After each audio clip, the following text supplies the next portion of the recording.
നമുക്ക് ശുക്രദോഷമുണ്ടോ എന്ന് എങ്ങനെ മനസ്സിലാക്കാൻ പറ്റും?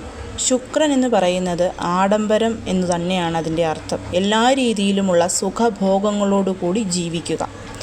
ശുക്രൻ്റെ കൂടെ രാഹുവും കൂടി ചേർന്നാൽ ആ ഒരു വ്യക്തിയെ പിന്നെ പിടിച്ചാൽ കിട്ടില്ല. രാഹു എന്ന് പറയുന്നത് നമുക്ക് എന്തുണ്ടെങ്കിലും അത് പെരുക്കി പെരുക്കി തന്നുകൊണ്ടേയിരിക്കും. ശുക്ര രാഹു സംയോജനത്തിൻ്റെ ഏറ്റവും വലിയൊരു ഉദാഹരണമാണ് ഇന്ദ്രദേവൻ എന്ന് പറയുന്നത്. മരണത്തെ പോലും വിജയിക്കാനുള്ള അമൃത് വരെ ഉള്ളത് ഇന്ദ്രദേവൻ്റെ കയ്യിലാണ്. ജീവിക്കുവാണെങ്കിൽ ഇന്ദ്രനെ പോലെ ജീവിക്കണമെന്ന് പണ്ടുള്ളവർ പറയുന്നത് നമ്മളൊക്കെ കേട്ടിട്ടുണ്ട്. നമ്മുടെ മനസ്സും ശരീരവും ശരിയല്ല എന്നുണ്ടെങ്കിൽ നമ്മളെ ശുക്രൻ ബാധിച്ചു എന്നുള്ളതാണ് അതിൻ്റെ അർത്ഥം. അതായത് മനസ്സിൽ സന്തോഷമില്ല, ശരീരത്തിന് സുഖമില്ല എന്നുണ്ടെങ്കിൽ നമുക്ക് നല്ല രീതിയിൽ ഭക്ഷണം കഴിക്കാനോ നല്ല ഡ്രസ്സ് ധരിക്കാനോ മറ്റുള്ളവരെ അഭിമുഖീകരിക്കാനോ ഒക്കെ ബുദ്ധിമുട്ടായിരിക്കും.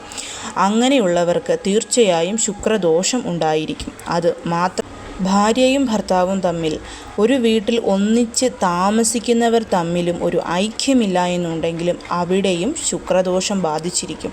ഇന്നത്തെ കാലത്ത് വലിയ വലിയ മണിമാളികകളിൽ ഒരു റൂമിൽ മറ്റുള്ളവർ കാണാതെ ജീവിക്കുന്നതാണ് എല്ലാവർക്കും ഇഷ്ടം. ആ ഒരു വീട്ടിൽ അങ്ങോട്ടും ഇങ്ങോട്ടും പരസ്പര സ്നേഹവും ഉണ്ടാവില്ല, അതുപോലെ തന്നെ ഐക്യവും ഉണ്ടാവില്ല. അവിടെയും ശുക്രഭഗവാന്റെ കുറവ് തീർച്ചയായിട്ടും ഉണ്ടായിരിക്കും. എത്ര അധ്വാനിച്ചിട്ടും സ്വർണവും പണവും നമ്മുടെ കയ്യിൽ കിട്ടുന്നില്ല എങ്കിലും മനസ്സമാധാനമില്ല എങ്കിലും ഇവയൊക്കെ ശുക്രദോഷത്തിന് കാരണമാണ്. ശുക്രദോഷം നമുക്ക് ഉണ്ടാവുന്നതിൻ്റെ ഏറ്റവും വലിയ കാരണമെന്ന് പറയുന്നത് തെക്ക് കിഴക്ക് ഭാഗത്തുള്ള ടോയ്ലറ്റ്സ്, അതായത് നടകൾ, അതുപോലെ തന്നെ ബോർവെല്ല്, ഇവയൊക്കെയാണ് തെക്ക് കിഴക്ക് ഭാഗത്ത് ദോഷമുണ്ടാക്കുന്നത്. ഞാൻ പറഞ്ഞിട്ടുണ്ട്, ഒരു വീടിൻ്റെ മഹാലക്ഷ്മി എന്ന് പറയുന്നത് ആ വീട്ടിലെ സ്ത്രീയാണ്.